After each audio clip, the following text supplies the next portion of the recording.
and welcome back to the Citizen channel, another episode of I Didn't Know That. We're going to have a look at this one today. The match didn't go so well, did it? But we're going to have a look at anything interesting in these programmes, any oddities, any facts that we may not have known, or you may not have known, or I may not have known. And of course, if there is anything you did know, my apologies. I'm just trying to find things that I found quite interesting and funny if I can. But yeah, the problem with these programmes, not like the King of the Kippax, is it? Where there's a bit of humour in it, dark humour, gallows humour sometimes. I think we sell more programmes with a little bit more humour in them, guys. I think that's the aim. If anyone's listening from City, let's get a bit more fun in the programmes as well. We can be serious and we can be funny in the same programme. Doesn't matter, does it? So we'll have a look at that today anyway. Match day 16, the Premier League. Please, if you are new to the channel, push that subscribe button, push the bell notifications. Everything's City past and present, of course, on this channel, and little oddities like this, little information vlogs, as well as the previews and reviews and history vlogs, etc, etc. So it'll be great to have you on board, and spread the word and leave us your comments, guys. I will give you a response, or if they just need me to give you a little thumbs up like I hope you do for this vlog, then I will do so. And don't forget, I've got a little film and TV vlogs as well, so if you like your films and TV like I do, have a look at those as well, guys. Again, an eclectic mix of stuff on that as well. Right, another great cover there, isn't it? Fantastic cover, of course, encompassing the legend statue. And I believe that Christmas jumper on there on the cover, I believe that can be bought. I think you can buy that. I thought it was just a made-up thing, but I've been told that you can buy that as well. So there you are. There's something you found out. Did you know? You know now you can buy that jumper, presumably from the City shop. A little bit smaller, isn't it, than the old one? But of course, when it's all done and dusted, the new stand, of course, I think it'd probably be a big, even bigger souvenir shop for all the tourists, all the fans that we're going to get over the next few years. Right, what did you know, or didn't you know, or did you know about City? Well, Hamilton, of course, scored his goal against Red Star, and it actually eclipsed Jesus' strike against Feyenoord in 2017. He was aged 20 years, 162 days. Hamilton, of course, was 20 years, just 132 days. Hamilton was 132 days younger. Yes, he was actually, if you're not 132, 162, he was 20 years, 30 days. So, yes, he took Jesus' record. So that was something I wasn't aware of. Did you know? Also, did you know? Alvarez, some stats in the Premier League games he's played so far. He's made 47 appearances. That doesn't mean starts, that means appearances. 13 goals, not bad. 6 assists. He averages 21.74 passes per match. The 3 quarters wasn't gone the full way, wasn't it? 87 shots with a 41% accuracy. That's not bad. Could do with a bit more power on some of them, based on that Crystal Palace game. Peter Reid, of course, in this chooses his the 3-3 United game. I wouldn't have called it one of my main games, but we'll go back to this in a little bit. He chooses that was on the 27th of October 1990, City 3, United 3. I remember being a little bit disappointed we only got a draw, but he chooses that as his main game. So we'll go back to that before we go and have a little excerpt from the Q&A with Peter Reid. Kovacic, yeah, he's a bit on Kovacic's goal on his debut. He was just 16 years, 198 days old for Dynamo Zagreb when he scored on his on his debut, which made him the youngest ever goal scorer in the history of Croatian football, and I think that still stands to this day. He can score. There's a surprise. Couldn't hit a barn door, but was it Cal's arse with a banjo? What I've seen of him, but obviously he's got potential. And there's a great picture of him there. That's going to pop up, dressed in his, of course, in his Italian club days. He's a handsome young man, isn't he? Not to say he's not handsome now. He followed this up of next season by being the second youngest scorer in the history of the Champions League. So he does score goals. We're just waiting, aren't we?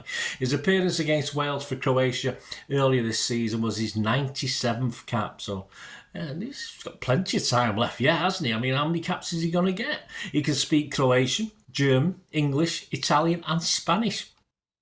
Luka Modric is the godfather of his first child, who's called Ivan. I was like, what a great name, Ivan. Ivan I'll say Ivan, they're terrible, but I'm sure he's a lovely lad. About Palace, what didn't we know about Palace, or did you know about Palace? Peter Simpson is their all-time top goal scorer, 165 goals. Jim Cannon is their all-time most appearance maker, 660. And Hodgson has been a manager since 1976. Hey, the last time we won a trophy, isn't it? Well, up to 2011 anyway. That's 47 years Mr. Hodgson has been a manager. But retire, go get somewhere warm. You know, I feel really sorry for the guy, I really do. Quiz, yeah, question at the end, guys. Interesting one. Question 10. It could be an easy one. Bit of a, I won't say it was a trick question, but which former City and Palace striker is currently managing one of the City teams? There you go. So it's probably easy if you know your stuff, but I would have probably been sort of hitting my head against a brick wall trying to figure that one out. What did you know, or do you want to know about Palace and City? Well, head to head, it was Bernardo against Jordan Ayew for this one. Very interesting. Some stats that I can read out to you. Ayew himself has been capped over 90 times for Ghana, so he's like Kovacic. He should be well over 100, shouldn't he, by the time he finishes.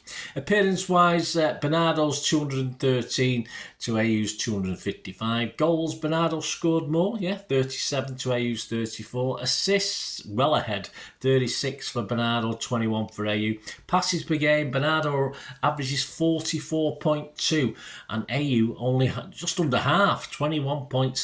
Crosses, 390 for Bernardo, 336 for Ayew. Shots, Ayew has more shots, but obviously he's not scored as many goals. 250 for Bernardo, 343 for Ayew. And on target, 115 for Ayew out of 343. But a much better percentage, obviously, 100 out of 250 for Bernardo. Gary James, Dr. Gary James, to if you're not his friend, reflected on the 14-15 season under Pellegrini.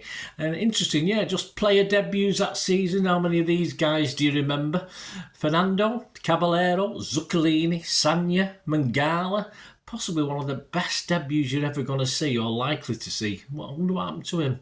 Lampard, City legend, of course. Pozzo, Boney. Well, you go from the cracking debut to ridiculous, but it never quite worked for Mr. Boney, did it?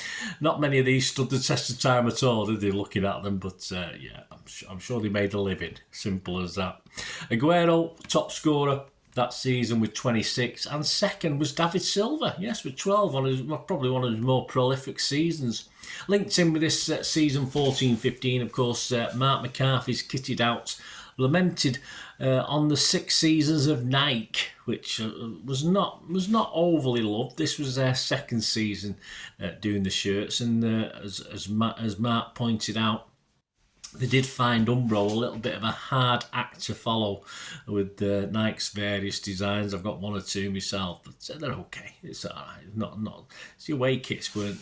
I like the home kits. I didn't like the away kits much.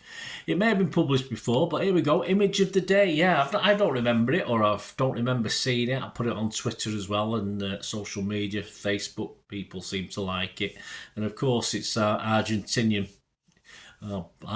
in blue, Alvarez, sat in front of varying City flags. I think that was before this season kicked off, of course, because he's wearing the new shirt. But I just like the image. I thought it was a great image, and I'm sure they've used that backdrop for other players as well. But it just impressed me. And back to Peter Reid before I give you the quiz answer. Have a quick look. This sort of Q&A. My main game, which obviously looks at a century of Main Road, from the opening of the Main Road, former players discuss their favourite fixture. Well, this is Peter Reid, the former City midfielder and player manager, looks back on his first experience of a Manchester derby at Main Road. I think he became just manager, didn't he? He wasn't. He went from player manager to manager. I'm sure he didn't quit us as a player manager. I think he sort of went as. I might be wrong. I might be totally wrong. My apologies to City and everyone else if I am wrong. Anyway, he was asked, you'd played for Everton in Merseyside derbies, but this was your first experience of a Manchester derby. Of course, this is 27th of October 1990 at Main Road. What was it like to play him? Peter said, being born on Merseyside meant Everton and Liverpool games always had an edge to them, but I had lived in Greater Manchester since I was 15, just outside Bolton, my first club, so of course I knew plenty of United fans and even more City fans, and I knew all about the derbies. More City fans? Never. The games were obviously always competitive and the atmosphere was fantastic. It was a great atmosphere that day, and there were some good players out there. We played well in the game, but unfortunately they managed to nick a point in the last 10 minutes. Yeah, it was a little depressing. What made this game stand out for you? He was asked. He said, there are a few games at Main Road that stand out, like beating Liverpool, for example, but this is a game I always recall. David White scored twice, and then Colin Hendry scored a great goal to put us 3-1 up. Happy days. He went through, ran forward and played a 1-2 with Niall before scoring. Then Howard Kendall took me off. Absolute disaster. At the time, we asked, what the hell are you doing? It's 3-1. It's only 2 goals. What are you doing taking Peter Reid off? Because it was immense that day. Even if, he was knackered, he could have walked round and kept the victory, I think. Then Howard Kendall took me off with about 10 minutes to go. We were playing Arsenal in the League Cup a couple of days later and he wanted to save my legs. All right, we'll let him off. But hey, let's beat United. We're not worried about Arsenal. We were playing particularly well, but they then nicked 2 in the last 10 minutes. I was a great friend and admirer of Howard, but suffice to say I had a hump a little bit, yeah, as did we all. But that was just the way it was. I just wanted to win, didn't I? We all wanted to win, mate. City had finished, he was asked, City had finished 13th place the previous season. Was the overall performance in this game a sign the team was progressing? Excuse me, guys.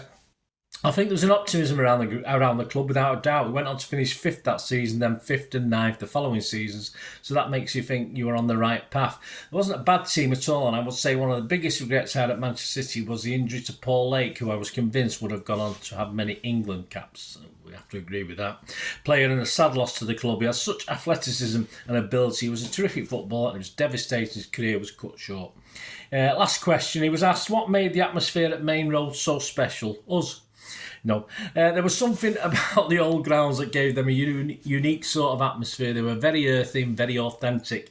Everything came together in that melting pot. It was terrific.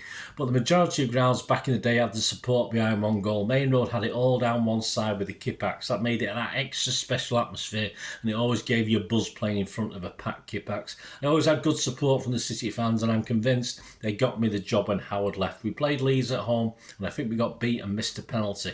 But the reaction of the Main Road crowd, I firmly believe, got me the job as player-manager at Manchester City, which I am eternally grateful for, because it was a great experience. There you go. So old Peter Reid with his main game there. And before we go, guys, the quiz answer.